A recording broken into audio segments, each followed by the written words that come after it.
إن الحمد لله نحمده ونستعينه ونستغفره ونعوذ بالله من شرور أنفسنا ومن سيئات أعمالنا من يهده الله فلا مضل له ومن يضلل فلا هادي له وأشهد أن لا إله إلا الله وحده لا شريك له وأشهد أن محمدا عبده ورسوله صلى الله عليه وعلى آله وصحبه وسلم. أما بعد. First of all, inshallah, I'll read a number of ahadith that constitute sort of a background for the subsequent discussion of how to wash a Muslim, a dead Muslim. So,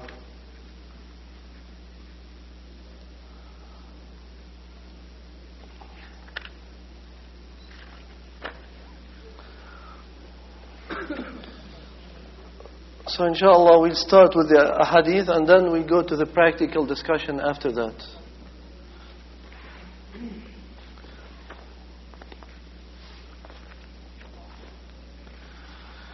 Okay. Atiyah radiallahu anha reported that Rasulullah sallallahu alaihi wasallam came in while they, that is the women, some of the women of the Sahaba, were washing his daughter Zainab radiallahu anha.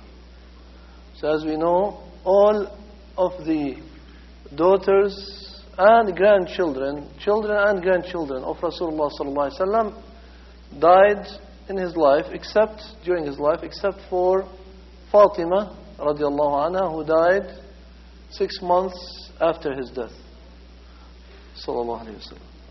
So Atiyah reported that he came in while they were ready to wash his daughter Zainab. So he gave them some instructions. He said, اغسلنها ثلاثا أو خمسا أو سبعا أو أكثر من ذلك إن رأيتن ذلك بماء وسدر. اغسلنها ثلاثا أو خمسا أو سبعا أو أكثر من ذلك إن رأيتن ذلك بماء وسدر, which means wash her 3 times, 5, 3, 5, 7 or more times if you find it necessary, using water and lotus. Now, is lotus a well-known substance in English, in America? Huh? Sidr, who was Sidr? Lotus. No, that's the meaning of Sidr in English. It's called lotus. But is it something common? You can easily find it in the drugstores or some places? No.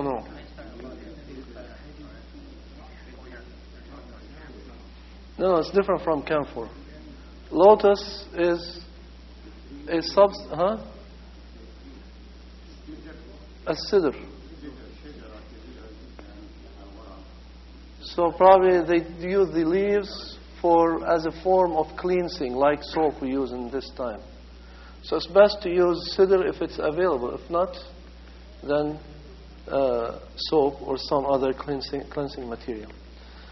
So wash her 3, 5, 7 or more times if you find it necessary, using water and lotus. Yeah. No, it's not the flower lotus. It is a tree called lotus.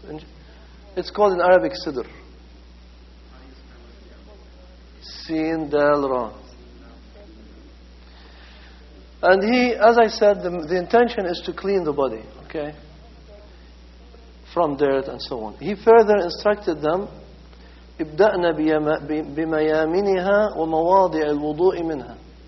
Start with the right side of her right side, and the places of wudu, the limbs that she makes wudu with. That is the hand, then the foot from the right side, then the left side. And the head, of course, first. She asked him, odd number, because he said 3, 5, or 7. She said, do you mean it has to be odd number? He replied, نعم وجعلنا في الآخرة كافورا أو شيئا من كافور فإذا فرغتن فآذنني. He said, yes, which means it has to be an odd number of times that you wash her. And include on the last time some camphor. When you finish, inform me. Camphor is a material or a substance that is meant to give some nice smell for the dead body.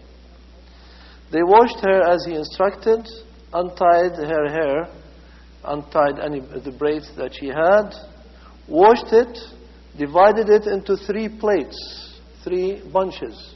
So the hair is one bunch after they untied it and washed it. So they divided it into 3 bunches. The 2 sides, the one side, the right side, 1 bunch, the left side, 1 bunch, and the middle, a 3rd bunch. The 2 sides and the center. And arranged it behind her head. So after they washed her, they arranged her hair behind her head. When they finished, they informed him. He, sallallahu alaihi wasallam, gave them his izar and said, "Ash'arnaha iyah."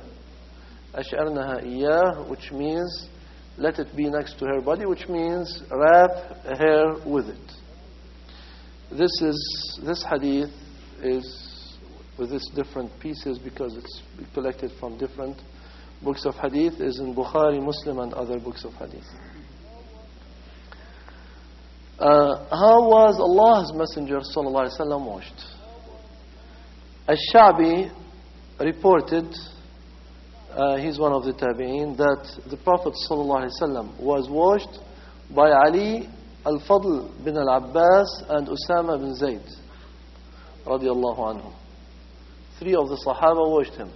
Ali was the main one who washed him, and then he was helped by al-Fadl bin Abbas and Usama bin Zayd. Ali radiallahu anh reported, when I washed Allah's Messenger, I expected to observe on him what is normally observed in dead people. That is, he expected to observe that his color changed, his smell changed, or something like that. But saw nothing of that.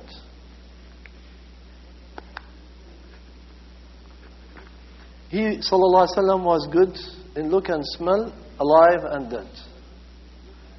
كان طيبا حيا وميتا صلى الله عليه وسلم. Aisha radiallahu anha reported that when the Sahaba wanted to wash the Prophet sallallahu alaihi wasallam, they said, "By Allah, we do not know whether to undress Allah's Messenger sallallahu alaihi wasallam like we do for our deceased, or wash him in his clothes." When they differed, they were not sure, they argued about it. Allah made them fall asleep until each one's chin hit his chest. So they were sitting, it seems, and their heads fell down. A person that they did not know then addressed them from a corner in the house, saying, "Wash the Prophet ﷺ in his clothes." So they washed him with his long shirt on. Qamis. Qamis means the shirt like this one. It's called, they used to call it qamis, a long one. Pouring the water over the shirt and rubbing his body through the shirt. Aisha radiallahu anha commented on this. If it were possible to redo this, لو أني استقبلت من أمري ما استدبرت, none should have washed him but his wives. No one should have washed him but his wives. Which means if she would have had a second chance, his wives would be the ones to wash him. Boys, stop playing here.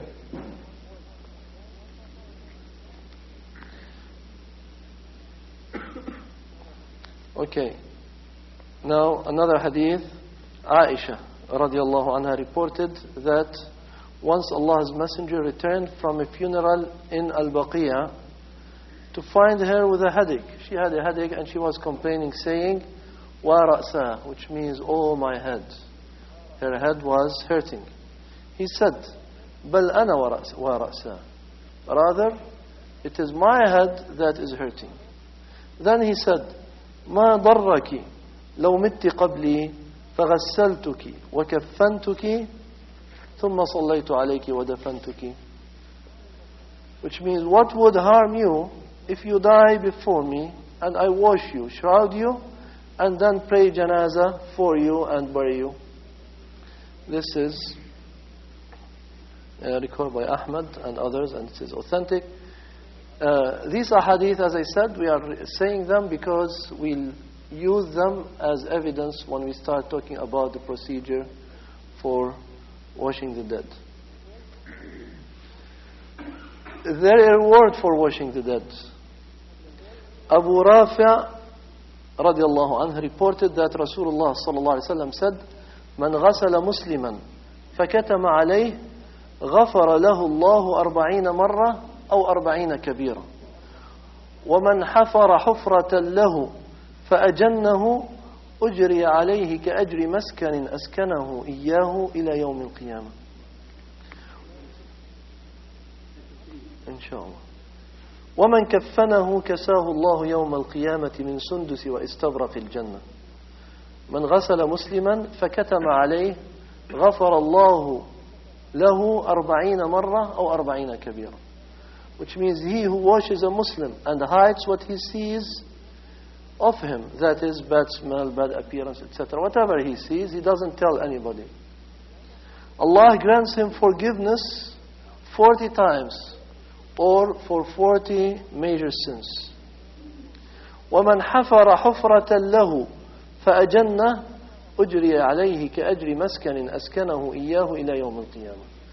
And he who digs for him a grave and buries him would be granted a reward similar to providing for him a dwelling until the day of resurrection.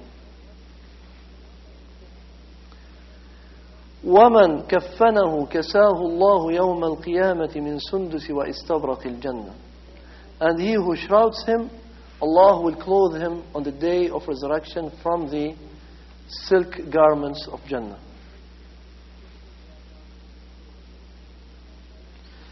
So, you see that there is a great reward for doing all of these things. For washing a Muslim, for shrouding him, and for burying him. But this is with a condition. With a condition, which is that he should hide what he sees from him.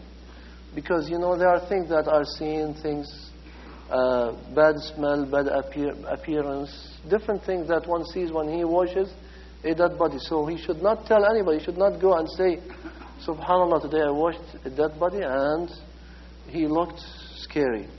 He looked like he is being punished. He looked like he smelled ugly, or etc., etc. He shouldn't say any of this. He should hide all of this.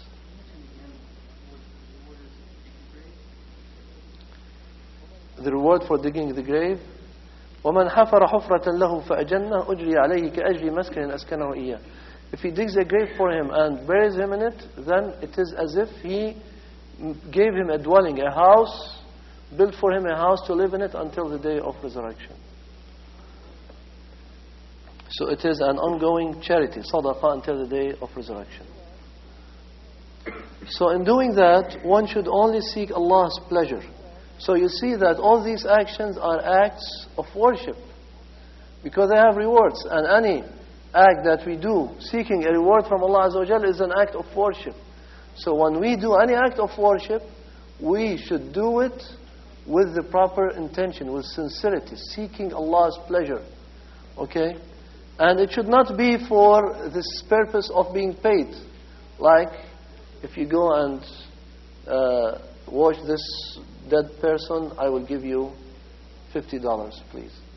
If I do it for that reason, then it is not, I'm not doing, it's like somebody telling me, go pray Dhuhr prayer and I'll give you $50. So if I do it for the sake of the money, then I lost all the reward that Allah promised for the acts of worship. Because Allah does not accept of the deeds except that which is pure for Him, sincere for Him, and with which one seeks Allah's face, Allah's acceptance. So in doing that, one should only seek Allah's pleasure and should not seek thanks, pay, or any of the worldly rewards. It's well established in Islam that Allah only accepts the acts of worship that are sincerely done for His sake.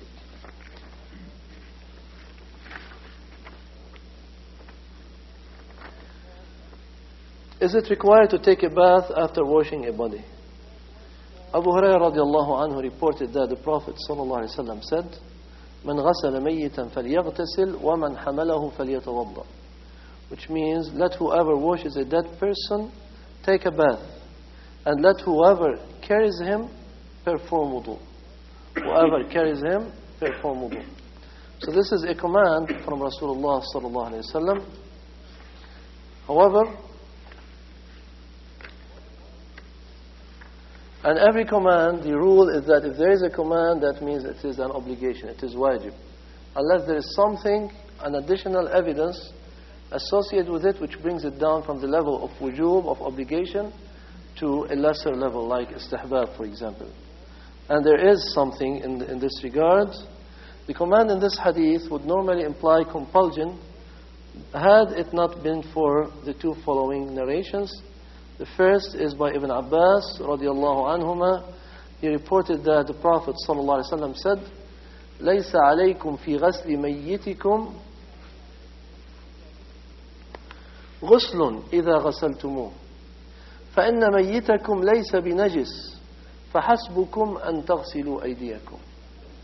ليس عليكم في غسل ميتكم غسل إذا غسلتموه فإن ميتكم ليس بنجس فحسبكم أن تغسلوا أيديكم. Which means you are not required to take a bath after washing your deceased, because he is not najis. He is not najis, he is not filthy. It is sufficient that you wash your hands. And Ibn Umar radiallahu anhu reported, after washing a deceased, which means at the time of Rasulullah sallallahu alaihi wasallam, some of us would take a bath and some would not. Which means it was left optional. They understood that they have the option or the choice to take a bath or not. But we understand from these ahadith, and the first one especially, that there is a strong recommendation to take a bath. And what is the reason for that? Because, of infection, possibilities of infection, hygiene, or cleanliness. So that nothing can be transmitted from the dead body. Especially, many of the dead people die from diseases, or if the body is left without being prepared for burial very quickly, then there are some other things that may be transmitted to the living people. Okay, how about a martyr or a shaheed? Is he required? Is it required to wash him? And we know that we cannot say for sure about anybody who dies for the cause of Allah that he is a shaheed. As Al-Bukhari rahimahullah explained or headed a chapter in his Sahih, and as was explained in Al-Hafiz in Fath al-Bari. So we cannot say, even if we see a person fighting in the way of Allah Azza wa Jal, we cannot say that he is definitely a shaheed. All we can say is that, if he dies, all we can say is that we hope for him that he died as a shaheed. Because we do not know how sincere he was in his fighting or in his Islam. And there is actually a hadith that would be relevant to mention here. Recorded, this is in Bukhari and Muslim and other books of hadith, by reported by Sahal bin Sa'ad al-Sa'idi radiyallahu anhu. And Sahal is a young Sahabi that was born like 5 years before Hijrah or something like that. So when the Prophet ﷺ died, he was in his teens. He was like 15 or 16 years old when the Prophet ﷺ died. So Sahal bin Sa'ad al-Sa'idi radiyallahu anhu reported that Allah's Messenger ﷺ fought against the mushrikeen in one of his battles, and one particular man in the Muslim army was fighting hard, attacking and killing everyone that he reached of the enemies. In the evening, both armies stopped fighting to rest. And the Sahaba commented, "O Allah's Messenger, none of us has accomplished as much as such and such did today." So they were praising him, how well he fought, better than anyone else. he sallallahu alaihi wasallam responded, "Ama innahu min ahli an-nar." He said, he is one of the people of the fire. Verily, he is one of the people of the fire. On hearing this, the Sahaba became very disturbed. And they said, which one among us will go to Jannah if this man went to the fire? Because they saw him fighting so well, attacking the enemy without any fear in his heart. But one man among them decided to follow him closely on the following day. He did and observed that he got wounded and killed himself too soon by putting the point of his sword between his breasts and dragging himself until he was on top of it, causing it to come out from between his shoulders. The Sahabi went back to the Prophet ﷺ and told him of what he saw. The Sahaba were amazed to hear that, and the Prophet ﷺ said, إن الرجل ليعمل الزمن الطويل بعمل أهل الجنة فيما يبدو للناس وهو من أهل النار وإن الرجل ليعمل الزمن الطويل بعمل أهل النار فيما يبدو للناس وهو من أهل الجنة وإنما الأعمال بالخواتيم. Which means, verily, a person would do things that appear to the people as being of the deeds of the people of Jannah, but for a long time, the hadith says in Arabic, the Arabic text, would do for a long time things that appear to the people as being of the deeds of the people of Jannah, but he is from the people of the fire. And a person would do things that appear to the people as being of the deeds of the people of the fire, but he is from the people of Jannah. Verily, the deeds are only by their conclusions. And another similar hadith was reported by Abu Hurairah radiallahu anhu. He said that during the battle of Khaybar, Allah's Messenger sallallahu alaihi wasallam said about a man who claimed to be a Muslim, he said, هذا من أهل النار. And you see that narration, it's not clear. There's a discussion among the scholars whether these two incidents are the same or different. Many scholars believe that they are two different things that happened in two different battles. One of them in Khaybar and the other possibly in Uhud or some other battle. But whichever is the case, it says in the report of Abu Hurairah that he claimed to be a Muslim, which means it was not clear that he was a Muslim. And in some report by Al-Waqidi, which is weak, but it could be used to bring the understanding of this hadith closer. It says that man, the women were عيرنه, which means they were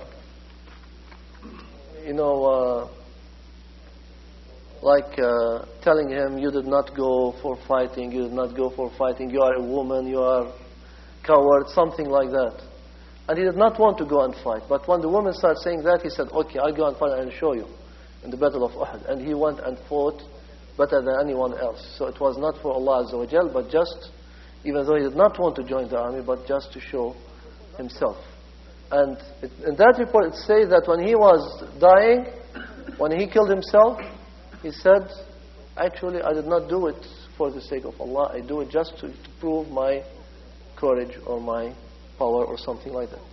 Whichever is the case, we know from the words of the Prophet ﷺ, whatever Allah Azza wa Jal revealed to him, that it is not an injustice from Allah Azza wa Jal, but Allah knows that there are people who appear to be fighting for His sake, but they are not. So this is an example. So the Prophet ﷺ said, هذا من أهل النار. This is one of the, this is from, this person is from the people of the fire. During the fighting, that man fought the best fighting until some of the Muslims were almost doubtful, which means about the Prophet's declaration. They started almost, the report says, that how come he says he's of the people of the fire when we see how well he's fighting?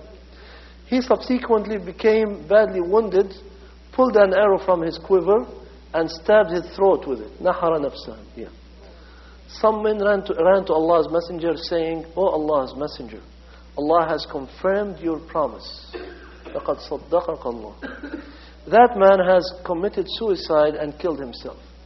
upon hearing this, Allah's Messenger ﷺ said, قم يا بلال فأذن أنه لا يدخل الجنة إلا مؤمن إن الله يؤيد الدين بالرجل الكافر الفاجر إن الله يؤيد الدين بالرجل الفاجر,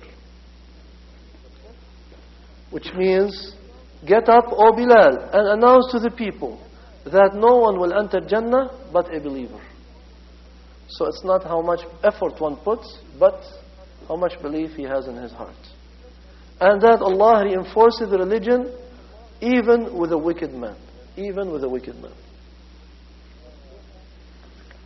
So with this we go back to what we were saying, that in regard to the martyrs, we said that we cannot say about anybody who dies fighting for the cause of Allah that he is a shaheed.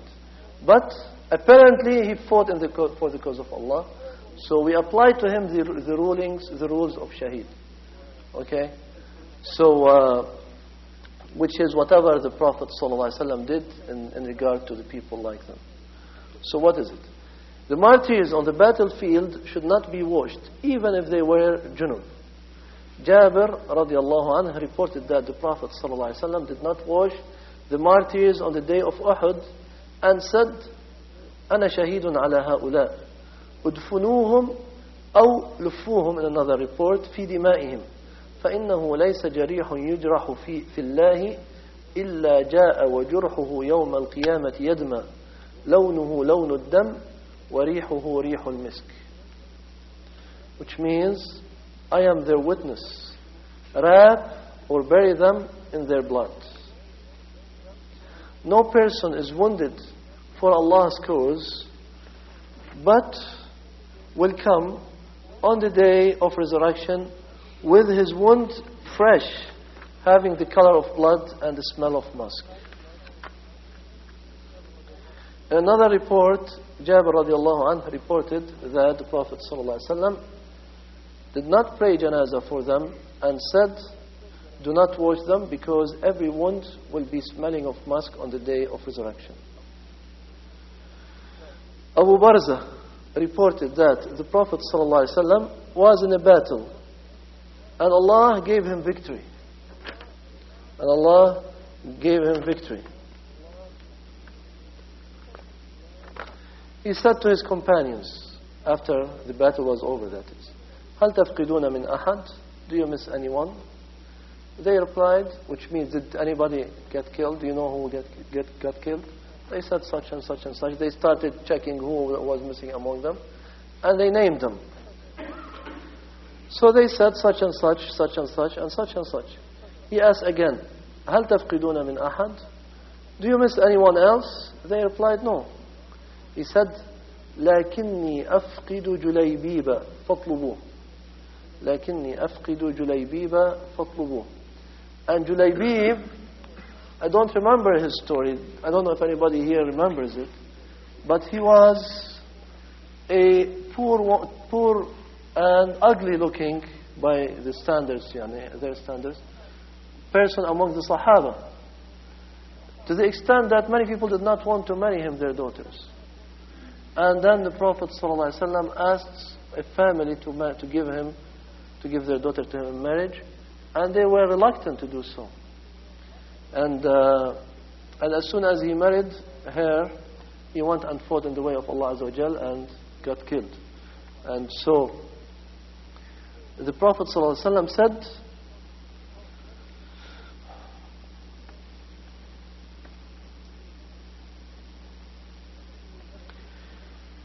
لكني أفقد جليبيبا فاطلبوه, which means, but I miss Julaybib, so look for him. They looked for him among the dead and found him beside 7 that he had killed of the enemy before they killed him. The Prophet ﷺ stood over him and said, قتل 7 ثم قتلوه هذا مني وأنا منه هذا مني وأنا منه, which means he killed 7 before they killed him. He is from me and I am from him. He is from me and I am from him. He repeated that twice or 3 times. Then he extended his arms, sallallahu alaihi wasallam, and held him, so that his bed was none less than the arms of the Prophet sallallahu alaihi wasallam. A grave was dug for him, and he was buried. And he, Abu Barza, did not mention washing him. The reporter did not mention that he was washed before he was buried. In regard to the Battle of Uhud and the martyrdom of Hanzala bin Abi Amir, Abdullah bin Zubayr radiallahu anhu reported that Rasulullah sallallahu alaihi wasallam said, إن صاحبكم تغسله الملائكة فاسألوا صاحبته. Hanzala, same thing. Hanzala went to the battle. When he heard the call for the battle, he did not take the time even to take a bath because he was junub. He needed to take a bath, but he did not. He ran to answer the call for the fighting. And he was killed in that battle. He was martyred in the battle. So Rasulullah sallallahu alaihi wasallam said, your friend is being washed by the angels. So ask his wife about the reason. They asked her, and she told them that he went to the battle while he was junub. As soon as he heard the call, reported that Hamza bin Abdul Muttalib and Hanzala bin al-Rahib was the same. Hanzala bin Abi Amir, Hanzala bin al-Rahib, one other kunya for him. Both of them were killed while they were junub. So Allah's Messenger said, I saw the angels washing them. So both of these Sahaba were washed by the angels. So this tells that it is not required to wash a person who dies for the cause of Allah. Now here, a warning or a caution is that there are some ahadith that we discussed before, and inshallah we'll go over this again in the future, because some people requested that we record that discussion about the signs of a good end. And we mentioned many of the signs of a good end for a person, that among which are signs are situations where if the person dies in those conditions, he gets the reward of a shaheed, of a martyr. But that does not mean that we can apply to him the hukum of a shaheed in regard to washing and shrouding and things like that, okay, and burying. Okay, this applies only to the one who dies on the battlefield. Okay, regardless of what's in his heart, because we do not know what's in their hearts. So if somebody dies on the battlefield, this applies to him. Okay, now after this overview or background of ahadith, we go to what we promised earlier of the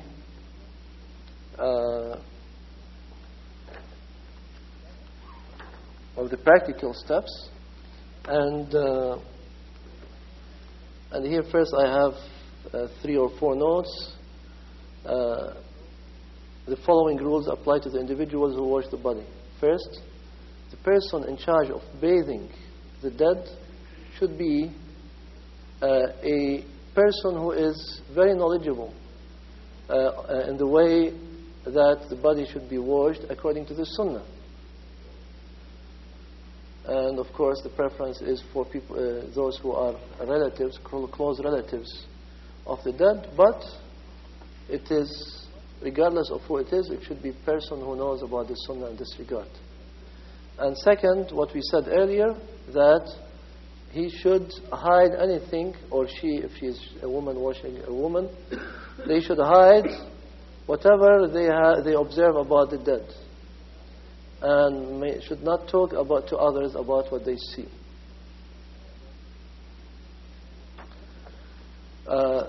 Next, he should seek the reward and the pleasure of Allah Azza wa Jal, as we said earlier, and not seek any worldly pleasure or reward or recompensation for what he does.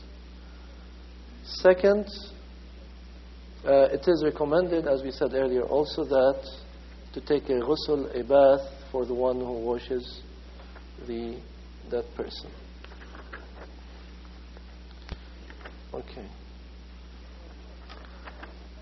Now here I have a summary of the practical things to do for bathing the body of the dead Muslim. First, who performs the bathing or the washing of the body? And I have divided this into male and female. If it is a male who dies, then who washes him? And if it is a female, who washes her? If the dead is a male, then Muslim men should wash him. If a female dies, then Muslim women, of course, would wash her. In addition, if a male dies, then his wife, or if he has more than wife, his wives could wash him. And on the other hand, if a female dies, her husband may wash her. Now this is contrary to some people's common belief or understanding that once a person dies, then immediately his relationship or her relationship, marital relationship, is terminated. Okay, so they say they become like strangers.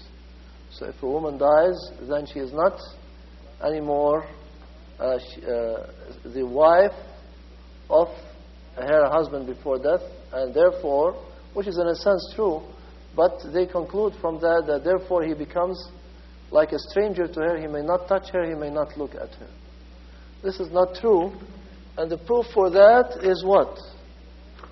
The statement that we heard from Aisha radiallahu anha, and also the hadith of the Prophet sallallahu alaihi wasallam when he said, "What if you die and I wash you and shroud you and all that?" Okay, and bury you. So that shows that the man can wash and shroud and bury his wife, and vice versa. If they do not, then as we said, men wash men and women wash women. Who is exempt from being washed? The one who dies on the battlefield, even if he was in a state of janaba prior to death. What parts of the body to wash? The entire body should be washed. Are the clothes supposed to be removed? All clothing must be removed, as we heard from the hadith that we read, that was their practice, the practice of the Sahaba, and that's why they were not sure what to do with the Prophet ﷺ, whether to remove his clothes or not. So all clothing must be removed, but the body should remain covered with a sheet. So you cover the body with a sheet, and then from under the sheet you take off the clothes, trying not to expose the aura, trying hard not to expose it.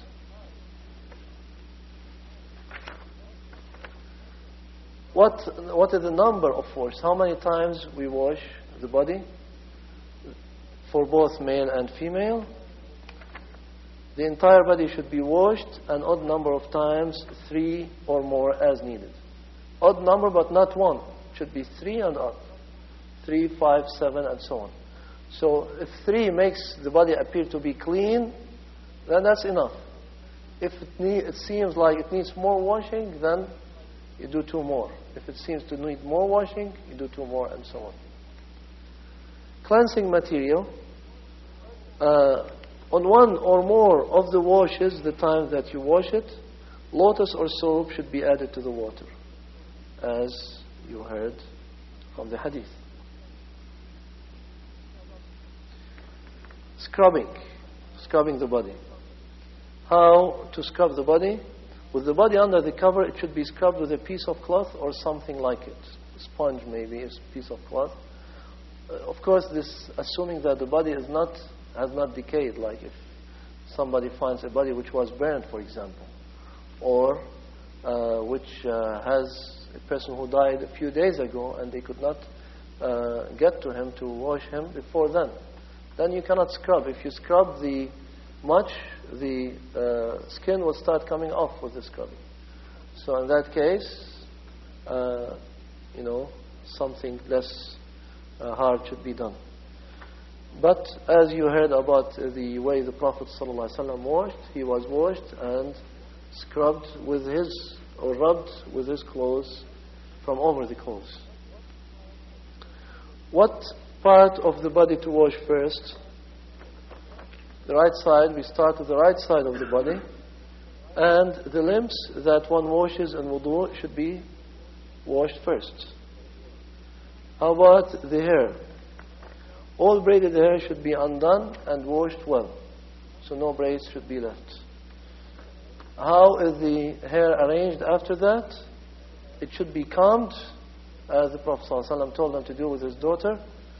And for the man, in addition to for the woman, in addition to combing, it should be divided into 3 plaits. Plaits, not plates with A-T-E-S, but A-I-T-S, which means bunches, 3 bunches, and arranged behind her. Perfume or embalmment. On the final wash, a scented perfume, preferably camphor, should be added to the water. Is camphor available in this country now? Yeah. It's available. It's easy to get it. Okay. Because they use it in the washing. Okay. Now there's an exception for this, which is if a person dies in a state of ihram. If a person dies while he is muhrim, and as you know, the one in ihram is not allowed to put perfume while he's in ihram.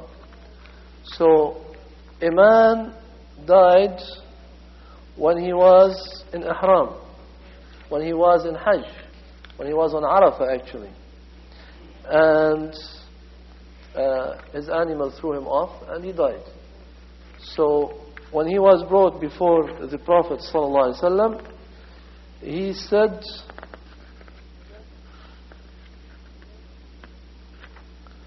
I won't find it quickly. He said,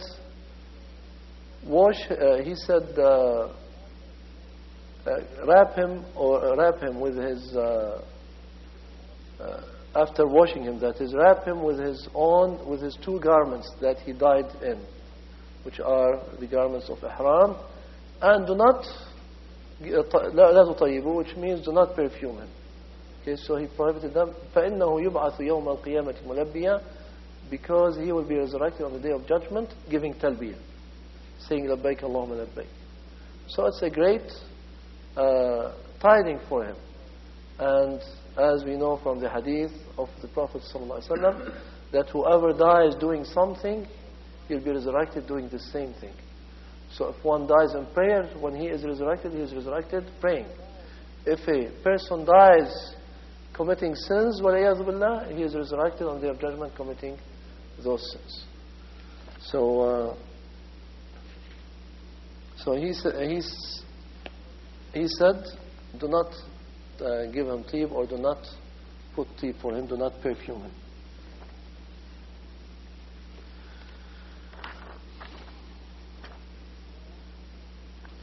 Okay, now let's see some more practical now example.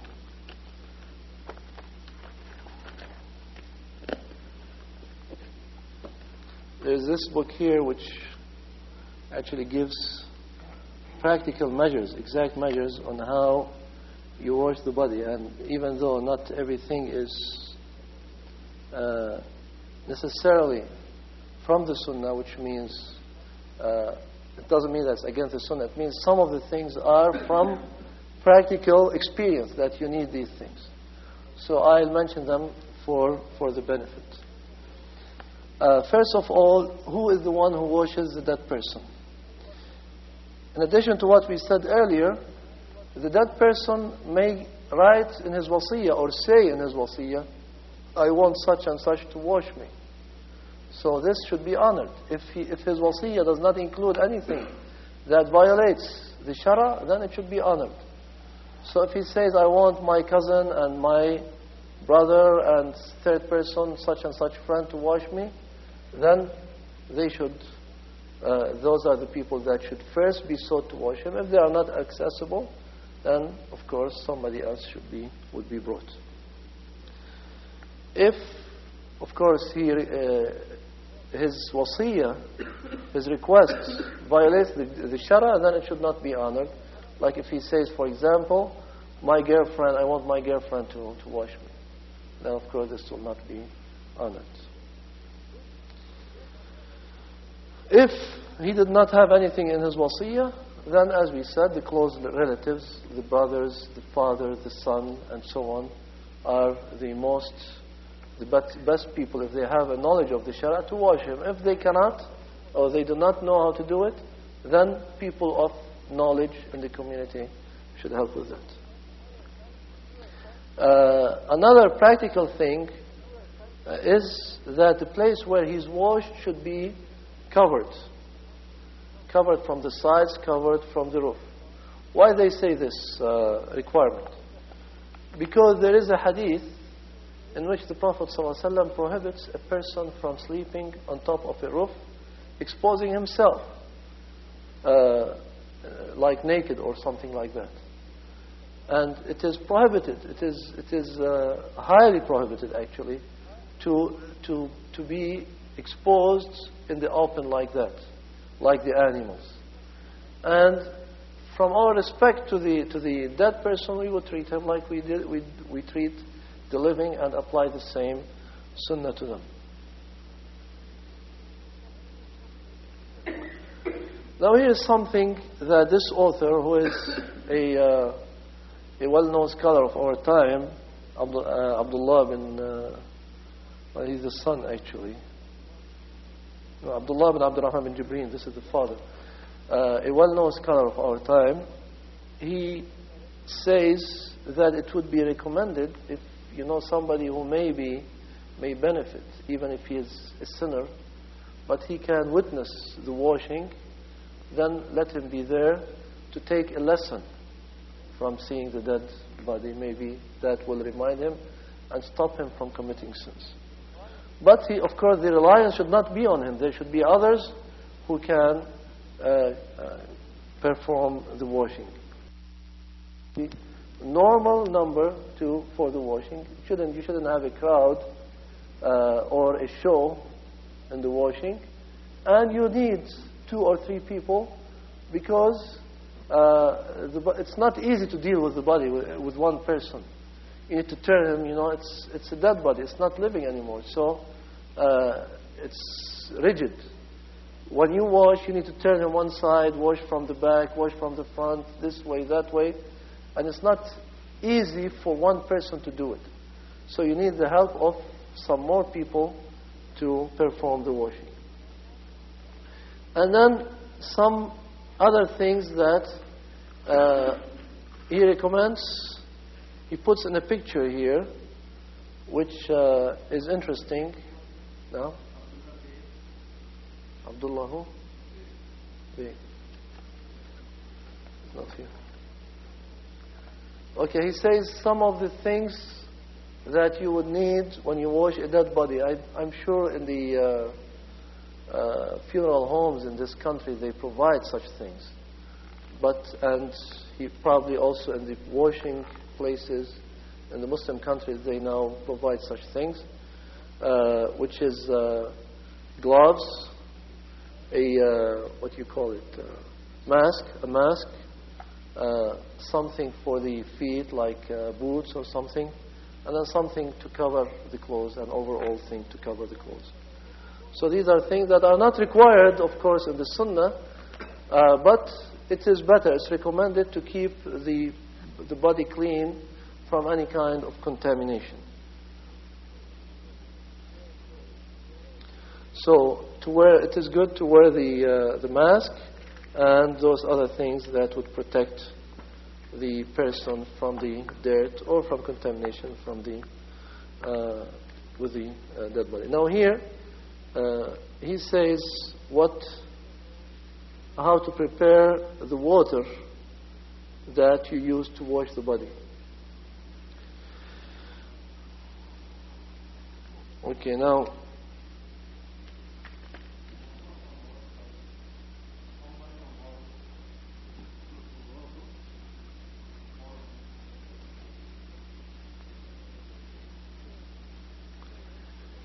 he says for every 4 liters is a gallon, right?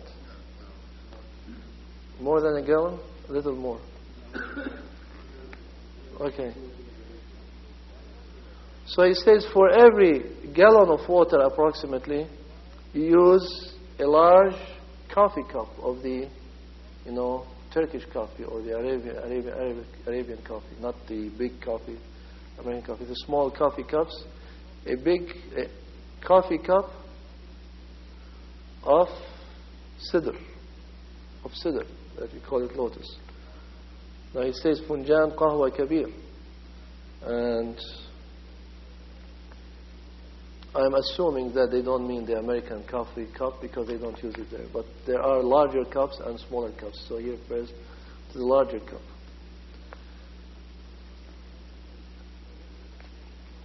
And similarly, so if you double the quantity, the water, 4 ounces? About 4 ounces, yeah, you're right. Because the big one is like 12 ounces almost. So this is about 1/3. And as for the camphor or kafur, it seems they sell it in blocks over there, small blocks. Same here? Okay. See, you can tell that I am not into it too much. Kafur, the thing that you use in the last wash to... Camphor. So he says for every 4 liters of water, you put 2 blocks of camphor for every gallon. 2 blocks of camphor. About how much would that block be? Small. This, like this tip of the finger? Yeah. So it's like the size of the sugar blocks? Yeah. Even Tylenol block. About the Tylenol size? Maybe a little bigger than that. Okay. So we put 2 of them in a gallon of water, and then he says before washing, starting to wash, once you have the mixtures ready, the water and with kafur and the water with sidr, you make sure that the awra of the dead person is covered. For the male that you have him covered from the knee to the navel, or from the navel to the knee, with something big like a towel or a sheet or something like that. And for the woman, the woman should cover most of her body. Maybe from her neck all the way down to her knees or something like that. Doesn't matter. Whatever is comfortable for the washing people and safe for the body. Like if it is in a decayed state, you cannot put hot water, so it can be cold or cool or something like that. So there is no specific requirement in that regard. So it's dependent on what you feel like or you are comfortable with.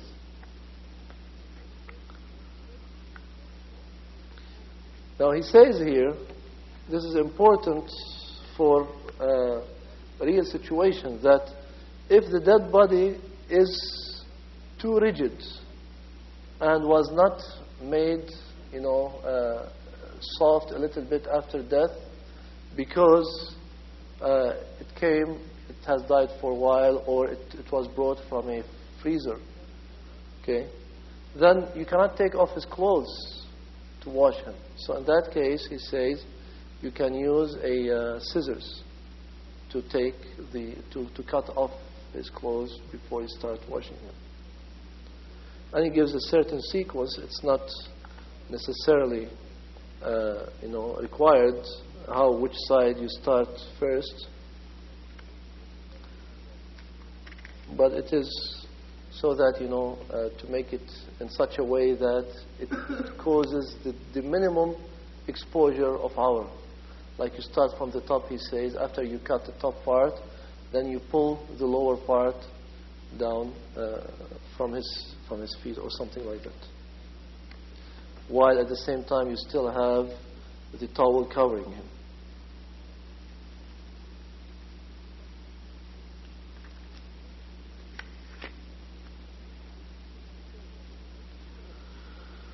Now he says here, and again, as I said, this is not from the Sunnah or the Hadith that we heard, but from practical experience.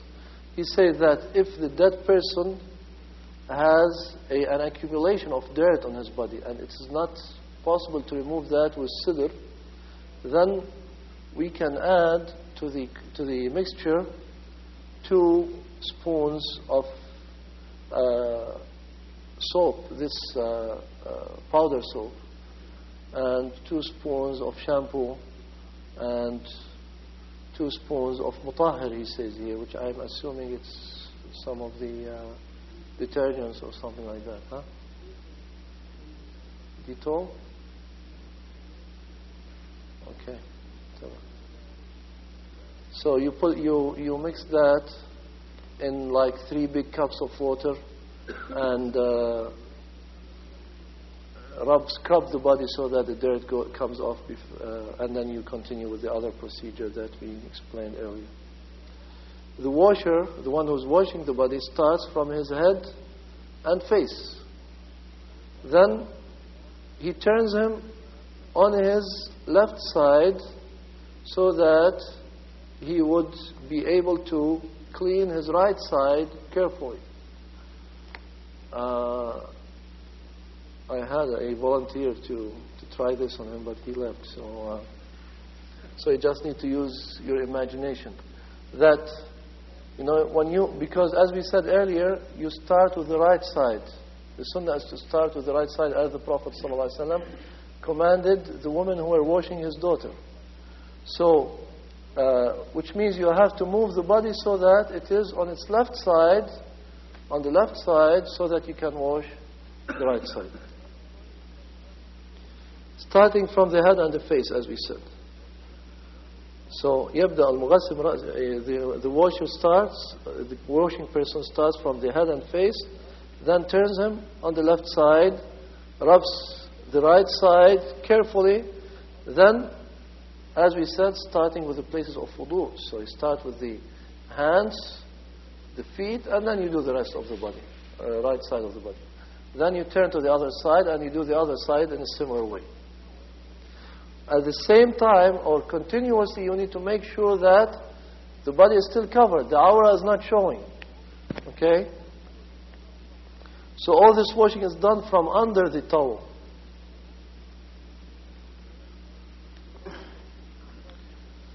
And you rub, with your hands, clean the body from under the towel. And then, when you bring the water, you start similarly. That is when you use the cleaning things. And then when you bring the water with the sidr, then you do it in a similar way, starting in the same sequence as before.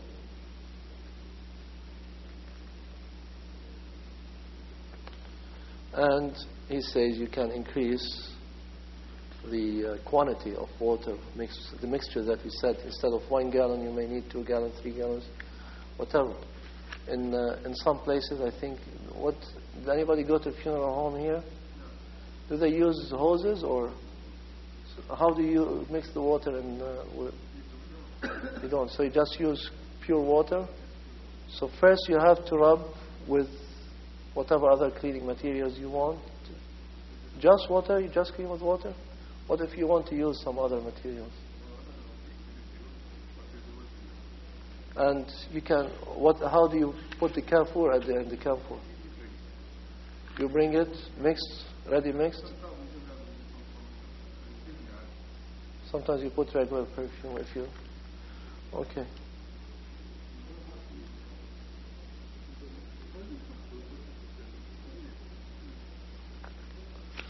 Okay. Here is another diagram which shows the things that you need. This is the body.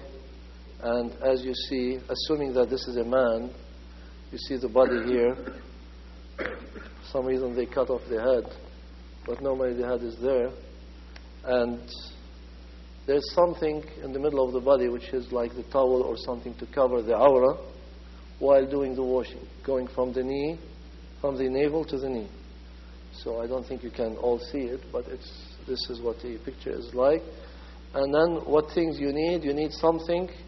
What they do here, over there, seems, they use a bucket of water and pure water, and a bucket of water with cedar, and a bucket of water with camphor, and then a container to take out the water from these buckets. And then you wash them, as we said, first with the cedar and then with the camphor, and usually, in some cases, not usually, sometimes you will need, as we said, soap and other cleansing materials before in addition to the cedar.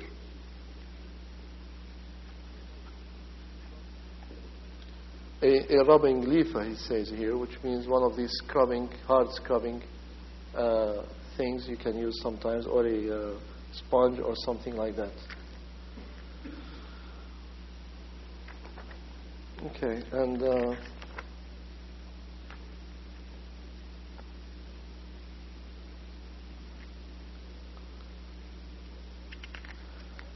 okay. Now the next step, and this. Now he's saying about washing, about giving wudu to the dead person. And I don't know if this is from what we read. There's nothing in the Sunnah calling for that.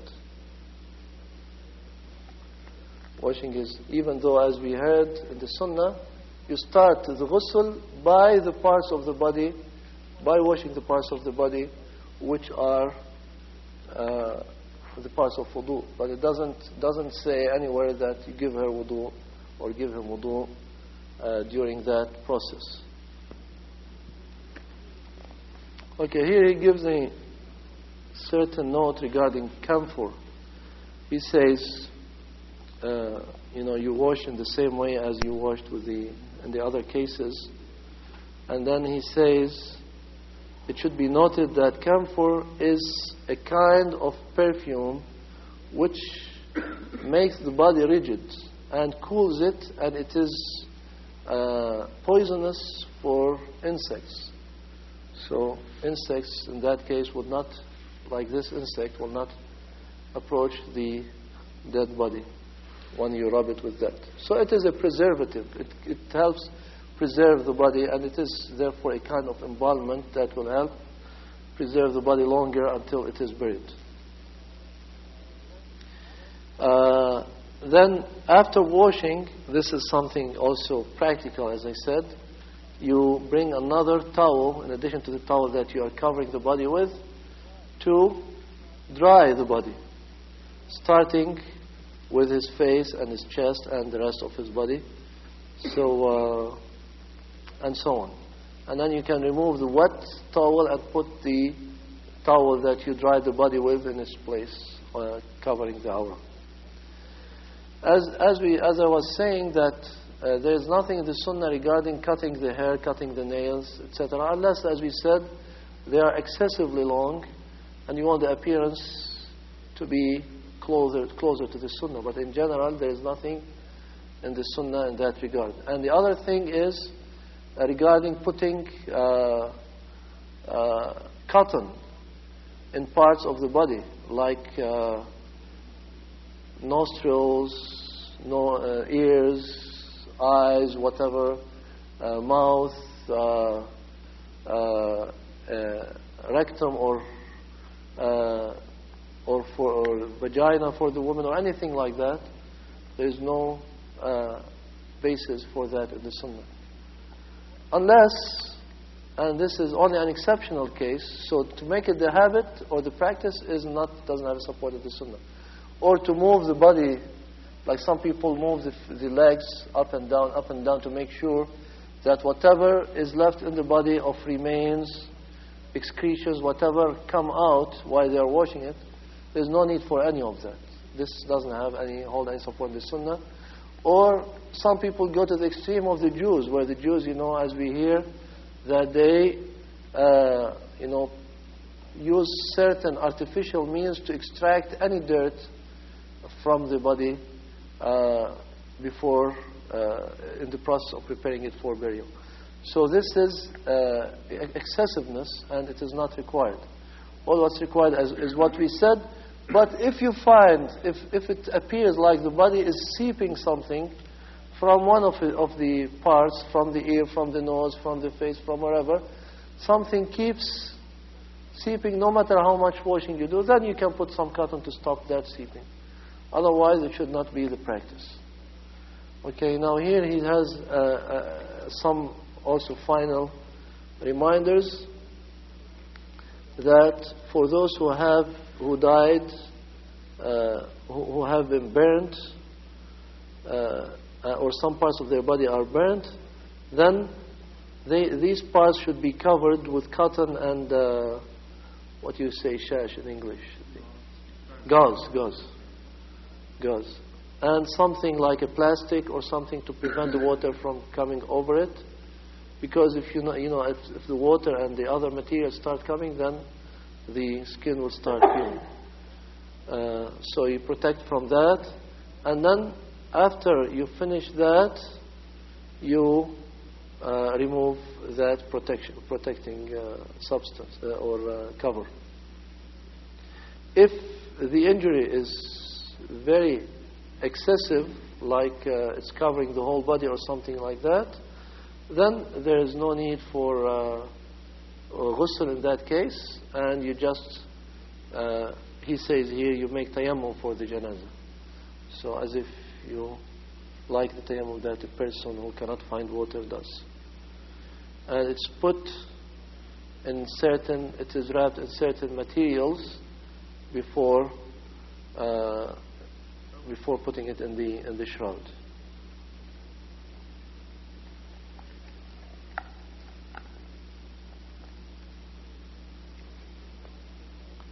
And he says that people who are under 7 of age, whether men or women, boys or girls, that is, if little kids, children die, then the restrictions that we said earlier about that a man should be washed by men and a woman by woman, they are not there anymore in that case, because they do not have a awra yet. They are not at the age of taklif, so the man can wash the little children, and the woman can wash them similarly, whatever is their sex.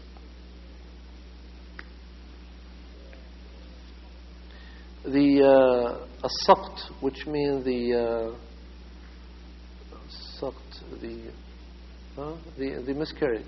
miscarriage child, which falls out or is dropped before 4 months, is not washed, nor shrouded, nor the janazah prayer is given for him.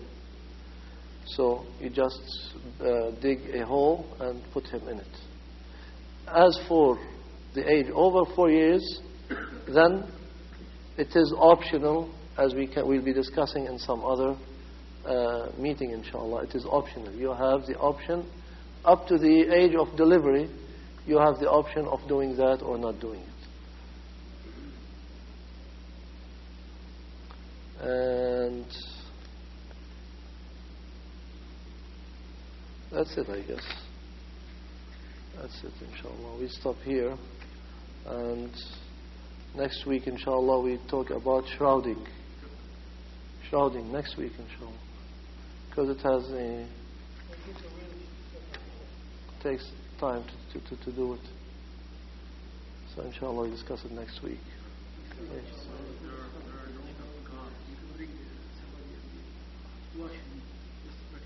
Fine. Inshallah. Fine.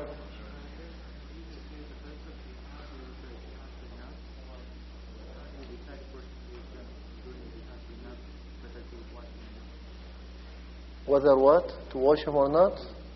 We said earlier, first of all, this hadith is da'if. And second, we said that for for people who die, like the one who dies from burning or from drowning or other situations who get the reward of shaheed, you do not treat them as shaheed in this case. This applies only to the one who dies on the battlefield. Okay? No, yeah.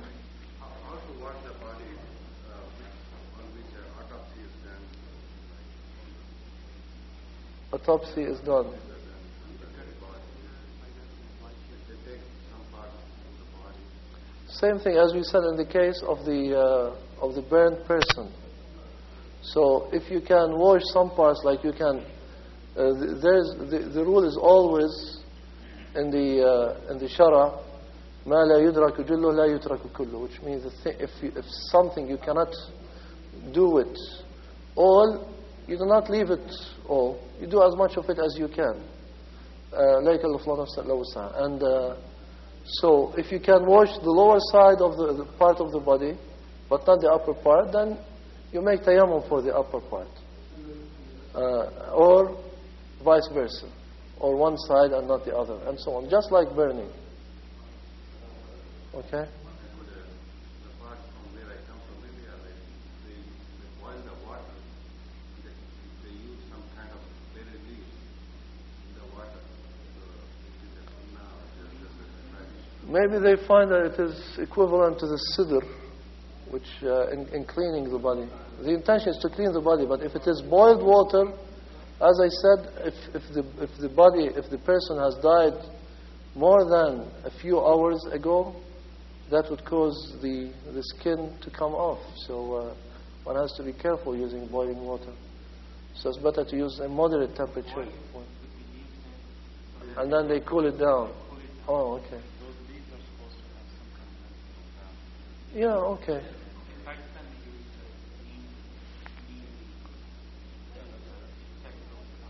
So the intention, if we know what is the purpose of these materials, then we know that if there is a replacement, we can use it. The intention of the sidr is to clean the body. The intention of using the camphor is to preserve the body and give it a nice smell. Huh? No, it's not ta'abbudi by itself. It's not an act of worship to use this specific material rather than another one. But this is what they used at the time, what the Prophet ﷺ used, because they knew that it has this effect. So if we do not have this material, or if we know other materials that can benefit in a similar way, then inshallah we can use them. Yeah, as he told you, brother, that they have done this in some cases.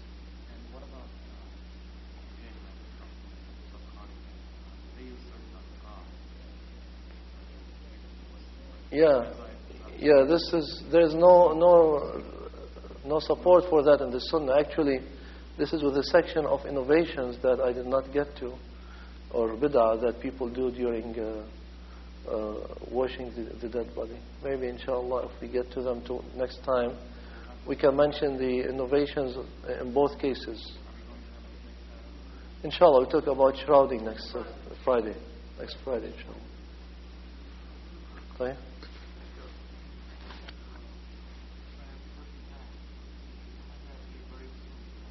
Yeah.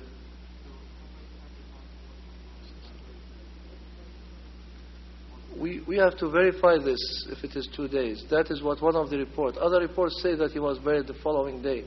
So once we verify if it is true that he stayed 2 days, we know that his body did not change, or it doesn't change. We know that Allah Azza wa Jal prohibited the earth from eating from the bodies of the prophets. So it doesn't smell, it doesn't go bad or anything. And there were very important reasons for delaying his burial, because the Sahaba immediately got busy with preserving the Muslim Ummah. It was about to fall apart if they did not do something immediate in terms of the Khilafah and other things. And while some of the Sahaba, specifically Ali radiallahu anh, with the two who helped him, got busy with preparing the body of the Prophet sallallahu alaihi wasallam. And then as you heard, the Sahaba, no, we didn't say this, but we talk about this when we talk about the janazah prayer. The people went in and prayed on him, one group after another in his house. all the Muslims want, but not altogether. Huh? Yeah, and that too. So it was like a first time thing for them. And Allah Azza wa Jal preserved his body, so there is no need. And he was going to be buried in the same place where he was, so it was not like taking him to a different graveyard or something like that. But as I said, we need to verify how long it took to bury him, what is the authentic report, and this I did not have time to check. Inshallah, when we get to the burial, which will be maybe in 2 weeks, we'll discuss this. Allahu A'lam. Sallallahu Alaihi Wasallam.